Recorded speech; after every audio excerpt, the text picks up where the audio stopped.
ฮอดแล้วฮอดแล้วฮอดแล้วฮอดแล้วฮอดเฮือน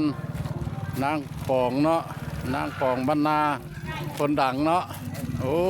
สบายดีสบายดีสบายดีโพสเราได้บ้านบืนมาหานางปองคนดังนะ อยู่ดีมีแห้ง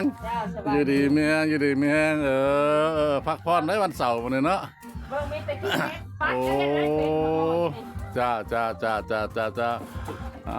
ได้มาฮอดมาถึงเลยเด้อบรรดาพี่น้องFGภายในหรือต่างประเทศเพิ่นก็ได้อยู่ในเช้าตอนนี้แหละเพิ่นอยู่ครับให้กับหน้าเพิ่นมันสะดวกสบายเนาะถึงยามเฮ็ดนาก็เฮ็ดนาปูปลาเพิ่นก็บ่ได้อึดน้ำท่วมเพิ่นก็ใส่มองน้ำตะล่างนึงก็ได้กินป่า นี่ละมาฮอดมาถึงแล้ว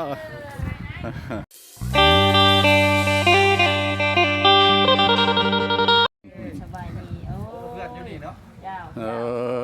ก็ได้คลิปเนาะโอ้เงินเพิ่นปุ๊กสูงได้มายามกับคันปุ๊กตั้มปัญญาผลมาน้ำท่วมให้เพิ่นนะอันนี้ละทั้งมือซุปเปอร์เนาะที่ว่ามาจากเมืองตะแคกแขวงคำม่วนเป็นได้มายื้อมายามนางปองบรรณาอยู่ที่เมืองมหาไซเนาะมหาไซเก้าพี่เด้อเพิ่นก็ได้คงควันเนาะติดไม้ติดมือมาแล้วเล็กน้อยล่ะเป็นน้ำดื่มน้ำหวานนะนี่เด้อเพิ่นก็นี่ละทางเฮานี่แหละได้มาแต่เมืองตะแคกแข่งคำม่วนว่าล่ะตามหาคนดังได้ก็แม่นธรรมดาเพื่อสิฮอดก็ได้บ้านบืนมา มาเบิ่งมาเชียร์น้ำกันมีหยังก็กดไลค์กดแชร์ให้กันเนาะพี่น้องเนาะมือเดี๋ยวเพิ่นว่าสิตกกะออกได้เขาสิเปิดลงแม่นบ่เจอพาเสียงพักเสียงสบายดีทางมือซุปเปอร์เบ้าเป็นบรรณาเนาะประบ้านตลอดก็ได้บ้านปืนมายืมมายามมาแล้วก็ยังตามมาเล็กน้อยเนี่ยแหละเนาะเริ่มเฮ็ดทาง YouTube นี่แหละได้จักเดือนจักปีละโดยเฮ็ดลักๆประมาณได้2 เดือนโอ้หาเขาเฮ็ดนี้เนาะเพราะว่าในคลิปยาวค่อยมีแต่เช้าคลิปนึงได้ผ่านมันละไว้ในการไลฟ์สดมีแต่40วิดีโอเนี่ย70 80การไลฟ์นึงนะคือว่าเราผ่านไว้เลยมันหลายปัจจัยหลายปัจจัยเพราะว่ามีช่วยชูผู้ช่วยชูเฮาได้แนวอยู่ในป่าเพิ่นละอยู่ในป่าเพิ่นละมันเป็นได้ไปนั่นเนาะไปขอพรตามวัดตามว่า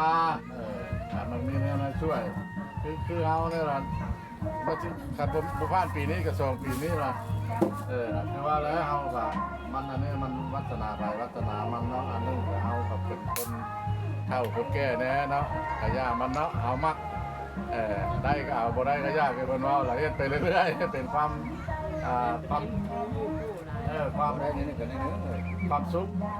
มันมีความสุขในชีวิตเราเนาะเฮ็ดแบบนั้นเอามักแบบนี้คนอยู่ได้ว่าแม่ล่ะมีเพื่อนหลายในช่อง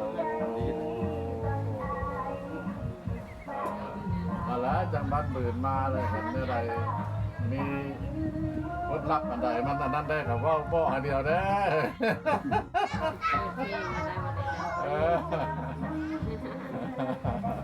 ยันว่ามีคนรับเพชรใดเฮาละ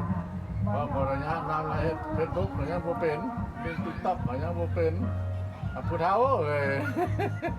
เจ้าประทังยังนุ่มยังน้อยแล้วก็ทั้งเป็นผู้บาอาจารย์มันก็เป็นหลายอย่างอะไรเนาะเอาสมองเอามันก็คิดอย่างมันก็ออกไว้นี่เราก็คลิปลงใช่ของค่อยนะมีใช่ไว้คลิปเข้ามาเนี่ยเอาด้วยตามนั้นจุดประสงค์เรามากับบริษัทอย่างนี้เราบอกเลยว่าจุดประสงค์มากนี่อย่างนี้แต่ตั้งใจมายื่นมายามเอาปิดที่ยิงเขาปิดไก่เอาผ้าไปยิงนี่มันก็ไอ้อันนึงเราอยู่อเมริกาเราบอกว่าไม่ยิงจะไปก่อนไปยิงไปก่อนผู้ชายว่าถ้าเด็กน้อยนี่ก็มันแม่ละ